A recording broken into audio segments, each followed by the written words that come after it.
ಮಾನಸಿಕ ಖಿನ್ನತೆಯಿಂದ ಮಹಿಳೆ ನೇಣಿಗೆ ಶರಣಾದ ಘಟನೆ ಬೆಂಗಳೂರು ಗ್ರಾಮಾಂತರ ಜಿಲ್ಲೆ ನೆಲಮಂಗಲದ ವಿಜಯನಗರ ಬಡಾವಣೆಯಲ್ಲಿ ನಡೆದಿದೆ.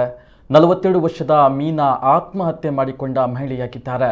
ಎಂಎ ಪದವೀಧರೆಯಾದ ಮೃತ ಮೀನಾ ನೆಲಮಂಗಲ ಸಿದ್ಧಗಂಗಾ ಕಾಲೇಜಿನಲ್ಲಿ ಎಂಎ ಕನ್ನಡ ಪ್ರಾಧ್ಯಾಪಕಿಯಾಗಿದ್ದರು. ಜೊತೆಗೆ ಕೆಎಎಸ್ ಸೇರಿದಂತೆ ಸರ್ಕಾರಿ ಉನ್ನತ ಹುದ್ದೆಯ ಆಕಾಂಕ್ಷಿಯಾಗಿದ್ದರು.